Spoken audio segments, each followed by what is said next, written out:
In this video, I'm going to show you how to make candles. So one of the biggest things that I hear from people that make candles is, how do I get them to smell stronger? And that is such a valid question, right? When you're making your candles, you want them to smell good. You want to gift them and you want to light them in your house and you want an amazing scent. So first thing I want to go over is scent throw. There's two types of scent throw. There's cold throw, which is what you smell when the candle's not lit, and then there's hot throw. Now that's the scent that the candle gives when it is lit. One of the most important things that you can do to get a good hot and a good cold throw is testing. I know it sounds annoying and it sounds frustrating and you want a shortcut, but trust me, if you do just a little bit of testing, you're gonna have amazing candles that smell up a room in no time. Without further ado, let's dive in and let's learn how to make our candles. Very important that you focus on the fragrance oil that you're going to be using. So fragrance oil obviously is what scents a candle. Now, you don't want to just buy a fragrance oil with no guidelines as how to use it. So one of the things that I do is I like to get fragrance oils and then I will look up what is the recommended use rate for this fragrance oil. You want to make sure that fragrance oils are safe for the candle making process, so they're candle safe, and then also what rate you should use it at. Typically, it'll give you a range. For example, this fragrance oil gives me a range between 3 and 10%. So the smallest amount you want to use is 3, the most you'd want to use is 10%. I know it sounds like a lot, but just write it down. So pull this up, go into the manufacturer's recommendation, and then write down what the use rate is. Next, we want to look at our wax. So what I'm doing is I'm using soy wax in this candle. And for the soy wax that I'm using, the maximum fragrance load, which is the most fragrance that you can put in this wax, is 10%. So very important that you know that about your wax. So you both need to know how much fragrance oil you can use, and then also what is the most that your wax can hold. You do not ever, ever, ever want to go into using more fragrance than your wax can hold.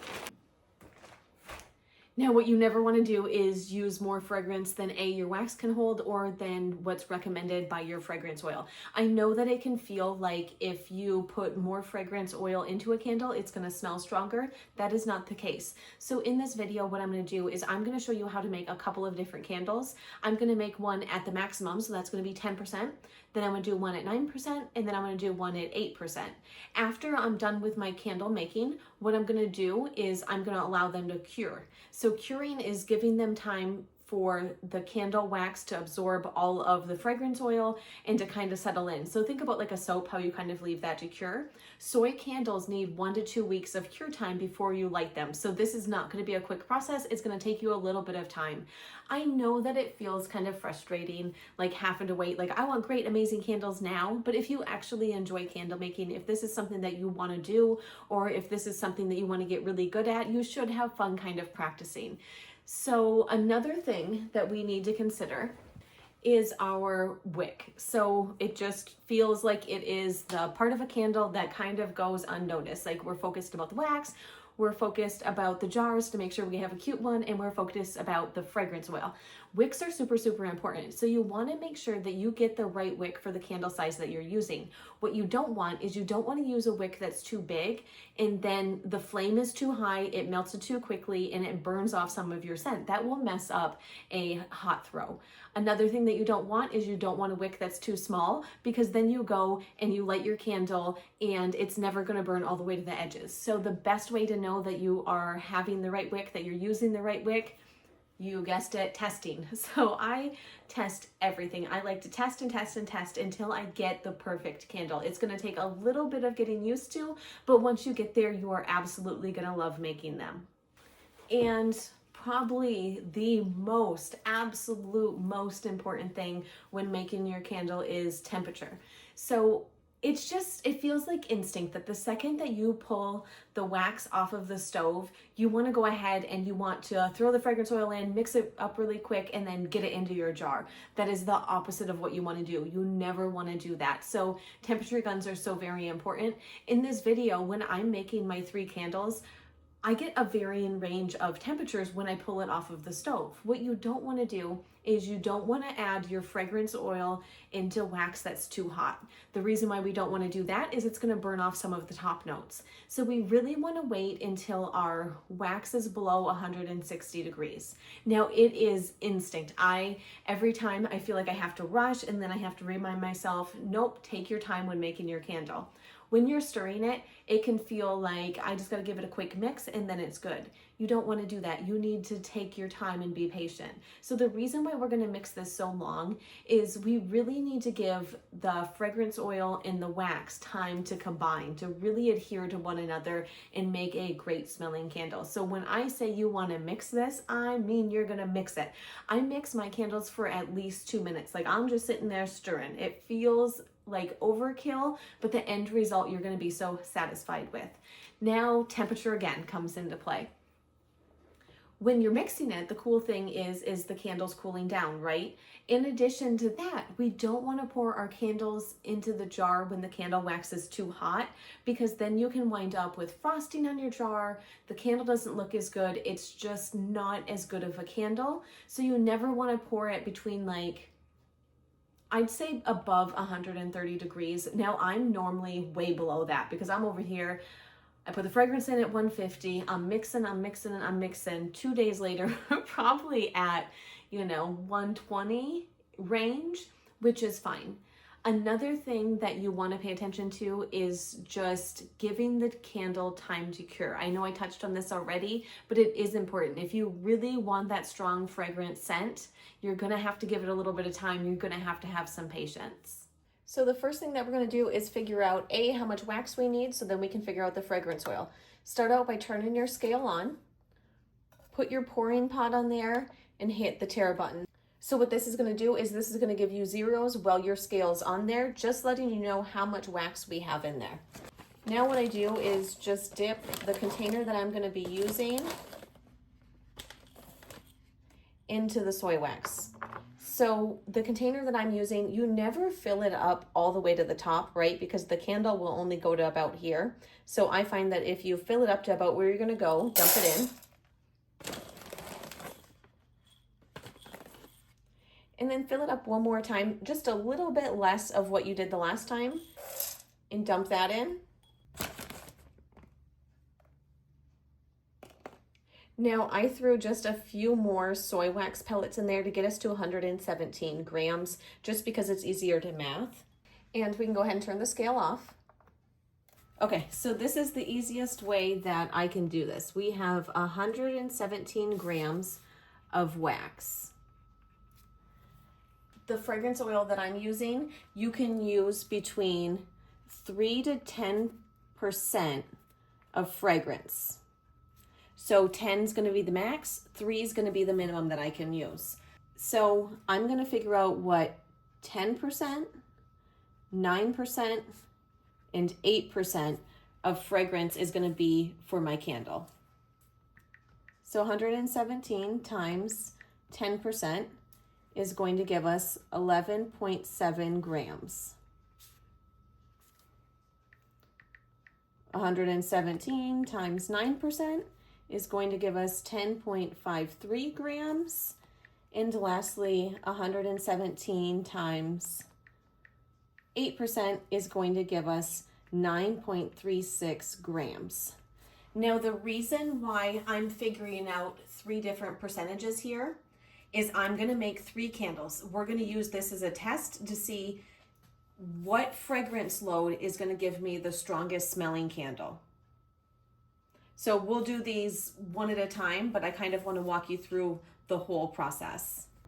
Because I'm making 3 candles, right? We're going to do the 10%, the 9%, the 8%. I'm going to show you a couple ways to put the wick in the candle jar. So the first way is just going to be these sticky pads that you can buy.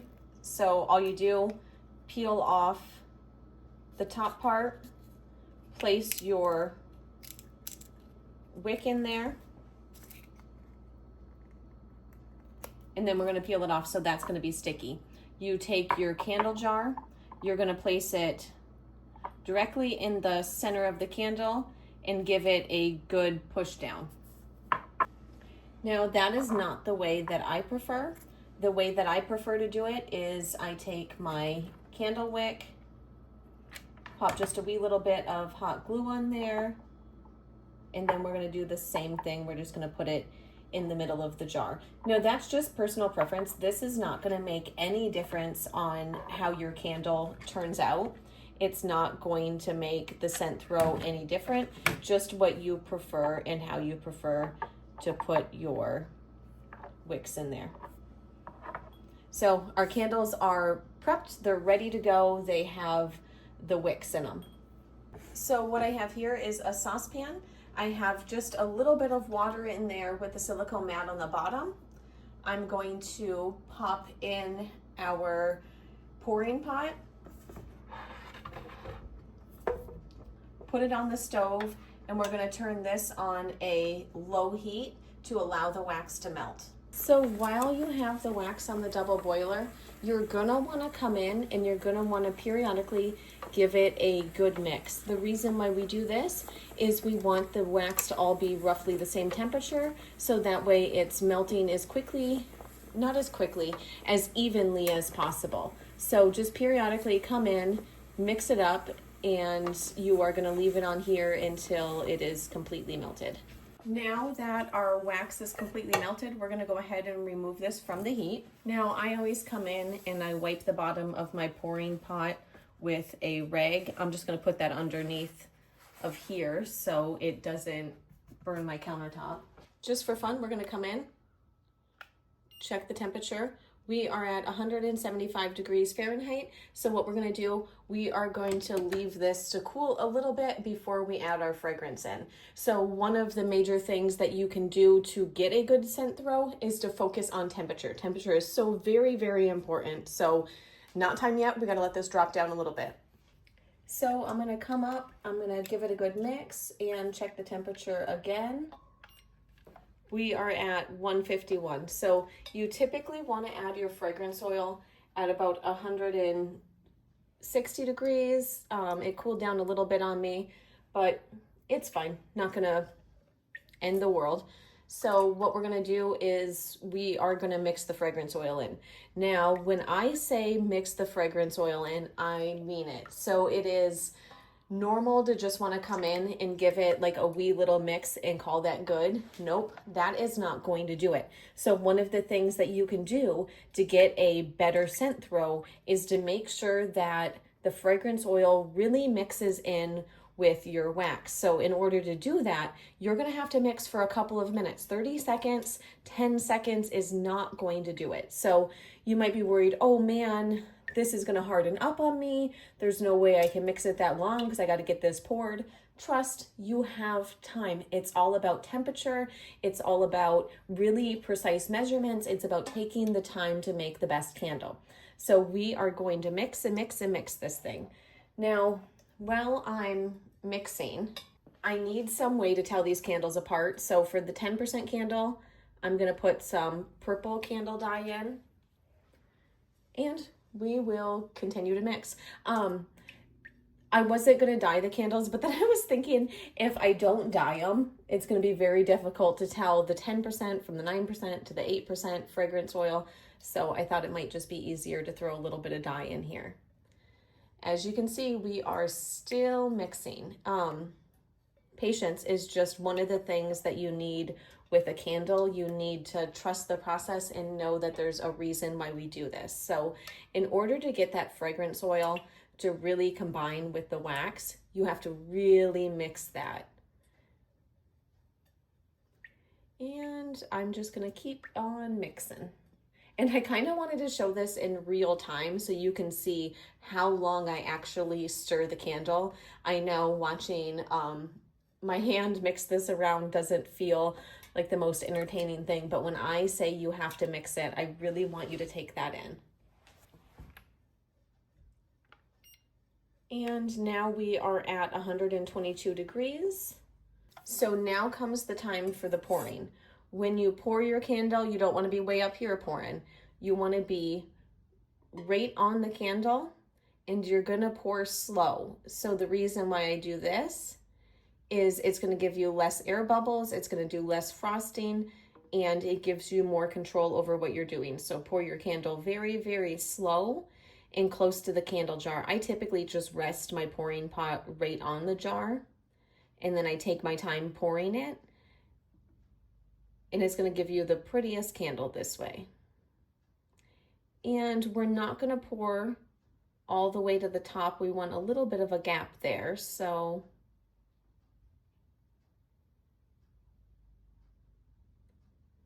I think right there is perfect. And like I said, there's a wee little bit of wax left, but nothing to write home about.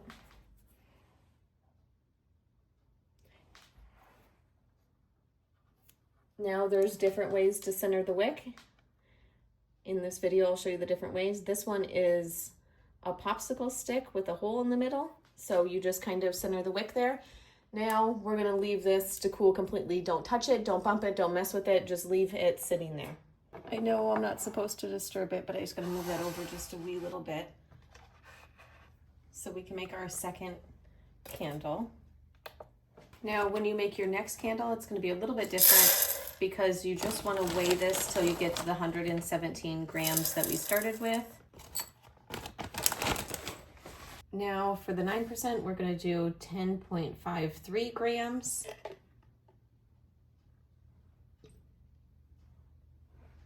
Oh, I got that one right on the money. Now we are gonna do the same thing with this one. Check the temperature. We're at 144 off the stove. Pop in 9% fragrance oil. Always be mixing. Now I'm not gonna make you watch the entire time I mix this one. Now for the one with 9% fragrance oil, I'm gonna make this one be pink. And then we're gonna come in and do the same thing with this one. Like I said, when you pour, it always has to be low, slow pour. And I'm quite impressed with that purple candle, how it has like almost no frosting on it at all. I'm feeling pretty good about how that one turned out.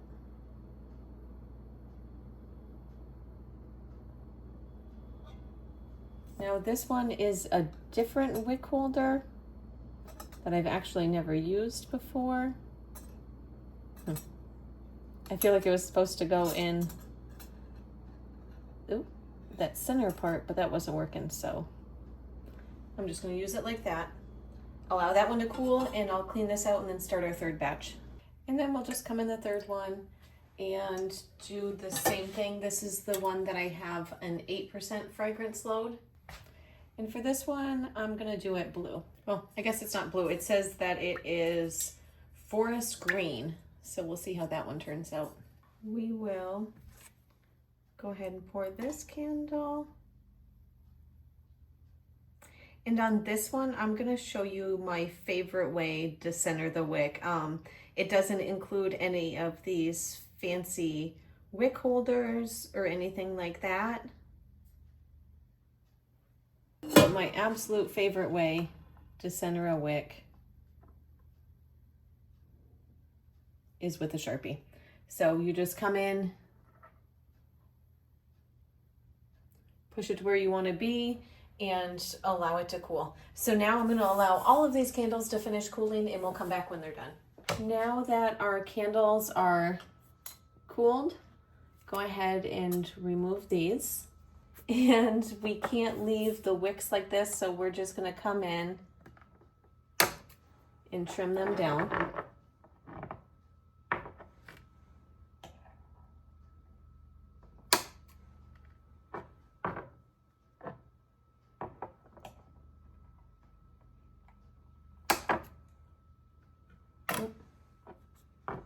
And there are your candles. I know you're going to be tempted to go ahead and light these right away because you're excited, but please, please, please, please wait, stop, don't. You want to allow these to cure. So even though our candle looks done, give them 1 to 2 weeks before you light them and before you do your testing. And then what you're going to do is you're going to test all of these candles. So you can write right on the jar if you want to put 10%, 9%, 8%, however you want to do it to remember the fragrance load that you put in. Do that, test them, see which one is the strongest. Although you think the 10% one is going to give the best hot and cold throw, oftentimes it's going to be more in the range of the 8% candle. I really hope you enjoyed the video. I hope this video helped to clear up how to make a candle. Although it sounds a little bit complicated, it's really not. It's super easy. You just have to take a little bit of time, a little bit of patience, and you will have the best smelling candles around. I really hope you enjoyed the video. If you haven't done so already, be sure to hit the like and subscribe button down below.